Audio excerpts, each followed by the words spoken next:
Товарищ, а в ВК-видео этот сюжет вышел на пару дней раньше. Ссылка в описании.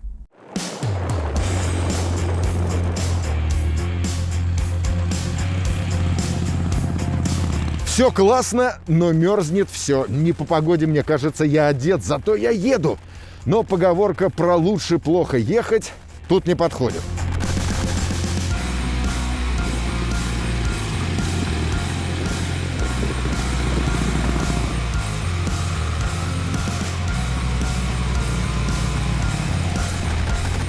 С коляской надо уметь ездить. Физика намного другая. В правых поворотах надо быть предельно внимательным, чтобы не накрыть себя Днепром. Хотя этот Днепр однозначно лучше правые закладывает.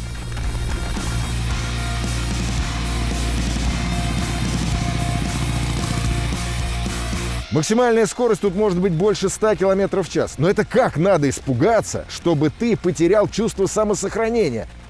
Хотя ладно, надо просто на мотике уметь ездить, а не как я.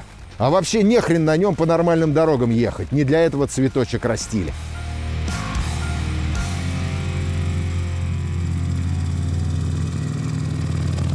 Парни, если вы планируете делать ТО в ближайшее время, то лучше не затягивать, пока дилеры дают хорошие скидки. Вот, я зашел на Автоспот и ищу лучшие предложения. Причем неважно, какой у вас автомобиль, старенький японец или новенький китаец, а на карте можно сразу сравнить и выбрать удобный сервис по местоположению и цене. Вы посмотрите на разницу. Есть варианты с экономией даже более 10 тысяч рублей. Хотя работы выполняются точно такие же, а скидки для привлечения новых клиентов. Так почему бы ими не стать? А так как все предложения от официальных дилеров и проверенных сервисов, с гарантией будет полный порядок.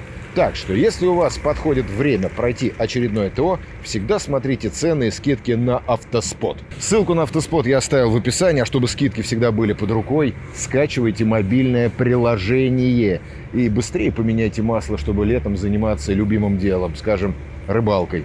Но я ее не люблю. Если вы думаете, что зимой, а сейчас зима, вокруг посмотрите. На мотоциклах не ездят, вы ошибаетесь. Хотя, наверное, не так.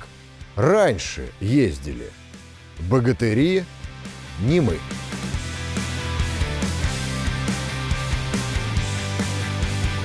Сейчас отпала надобность в подобной технике, и мотоциклы уже перешли в другой разряд. К тому же квадроциклы со снегоходами всевозможные имеются. Но было время, когда мотоциклы являлись очень распространенным транспортным средством и в мирной жизни, и в армии. Сразу нагоню интриги. Во-первых, сколько было выпущено армейских мотоциклов, точно этого неизвестно. Во-вторых, ходит легенда, что МВ выпускалось сразу на нескольких предприятиях. В целом, сказка ложь, но в ней намек. Но одно точно, МВ — это аббревиатура, означающая «мотоцикл военный». Официально его производили на Киевском мотоциклетном заводе, который стал мотоциклетным заводом только в 1945 году. А начиналось все с того, что в 1949 году на предприятие приехали специалисты, оборудование и техническая оснастка завода «Красная Этна» для начала выпуска М-72. Производство запустили в 1951 году.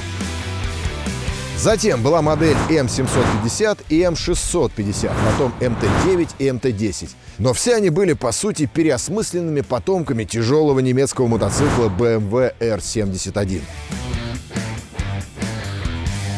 Что поменялось за годы? Многое. Но концептуально наш Днепр, а Днепром мотоцикл стал уже в конце 60-х, так и оставался тяжелым, мощным тихоходом с классической компоновкой.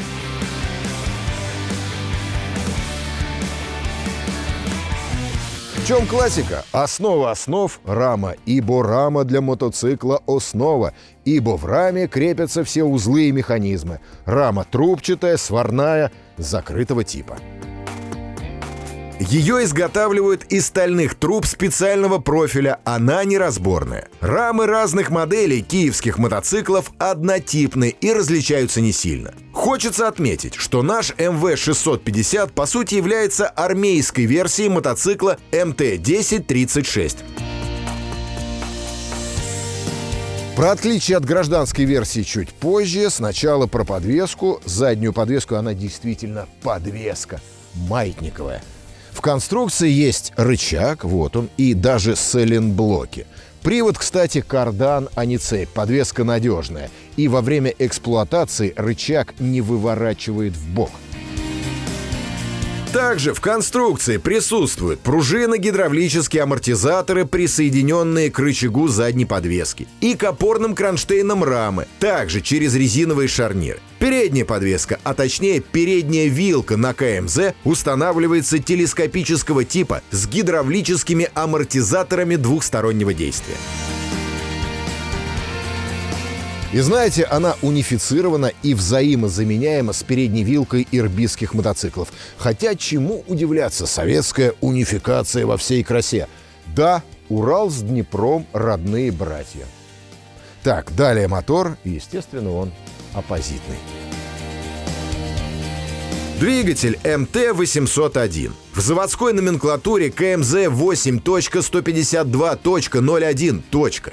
Четырехтактный, карбюраторный, с воздушным охлаждением. Рабочим объемом 649 кубических сантиметров. Максимальная мощность двигателя 32-36 лошадиных сил. Коленвал тут цельнолитой, из чугуна, и разборные по кривошипной головке шатуны с вкладышами мотора от автомобиля «Москвич-407». Верхнеклапанного механизма газораспределения. Резиновый демпфер. Розеточка. И бортовая тут уже 12 вольт, а не 6. Итак, пришло время переходить к тому, чем военный мотоцикл все-таки отличается от гражданского. Хотя вы и так все видите, люлька палит все. Хотя не люлька, боковой прицеп.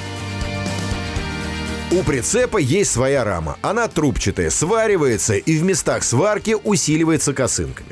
У колеса также имеется своя подвеска. Несущий рычаг одним концом закреплен через шарниру подножки. На другом его конце ступица колеса. Амортизатор установлен в овале опорной дуги на несущем рычаге. Вся конструкция бокового прицепа присоединена к раме мотоцикла в 4 точках. 2 цанговыми зажимами снизу, 2 регулирующимися тягами сверху. Скучное описание конструкции, согласен. А что делать? А вот теперь самое интересное. Привод на колесо коляски. Колесная формула тут 3/2. Как это работает? Днепр имеет карданный привод на заднее колесо. В главной передаче смонтирован еще один дифференциал, который передает крутящий момент на колесо коляски тоже карданом. Но вернемся к коляске. Итак, в арсенале МВ есть слева ящик ЗИП, турель для установки крепления под ручной пулемет Калашникова. Еще одна турель сзади коляски. Зачем еще одна, не ведаю, пишите. Имеются крепления для шансового инструмента, лопаты БСЛ-110 и топора. Ну куда без них в лесу? Еще сбоку крепление для канистры на 10 литров, естественно, запасное колесо, а под запасным колесом багажник. В нем устанавливалась или ультракоротковолновая радиостанция R105M «Парус», ну это не точно, но очень похоже, или, как в данном случае, ну, я не знаю, запасные патроны.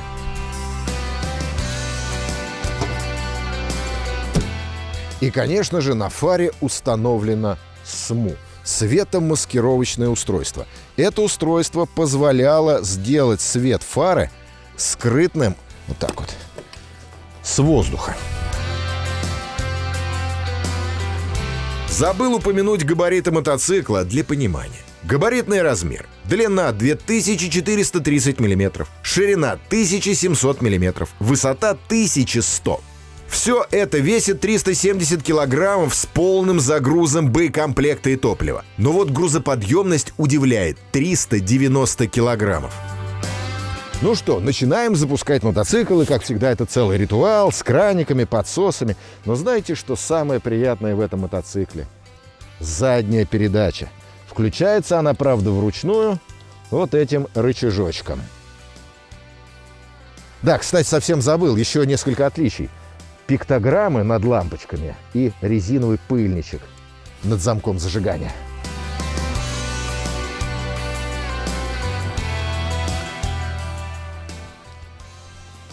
Не того специалиста нашли. Что, классный специалист? Ну, смотри, только 4 капли мимо. 5, 6.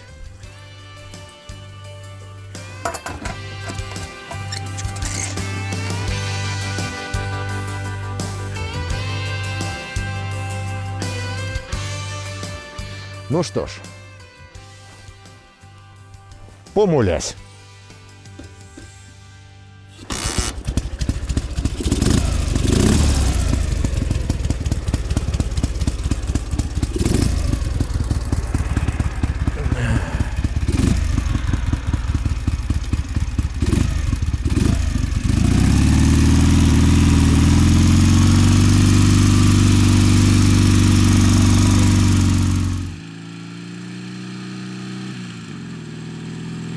И когда трогаешься по говнам, и слово «говно» — это вполне литературный образ, обозначающий ездить вне дорог, по сильно пересеченной, труднопроезжей местности, ты понимаешь, МВ хорош.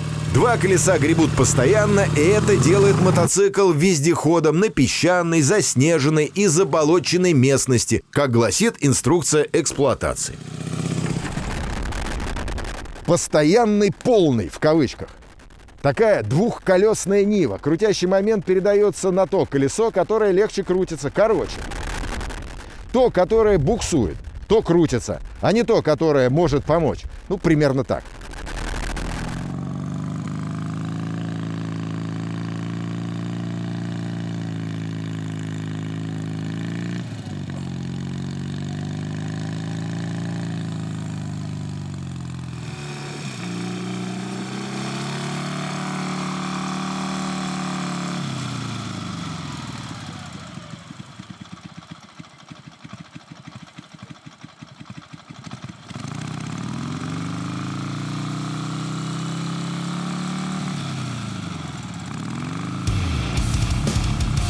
А значит, любые жидкие преграды надо форсировать ходом.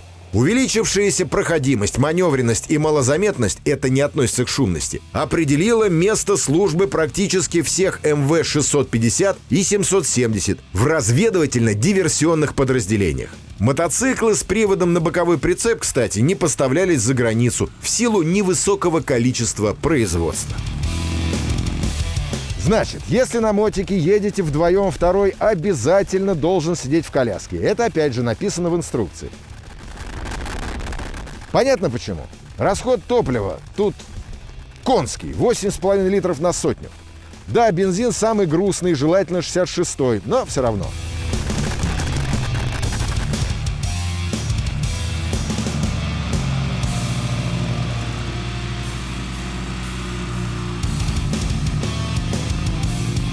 Вот и все, вот и кончилось лето. Зато я смог прочувствовать почти всю прелесть мотоцикла с приводом на боковой прицеп.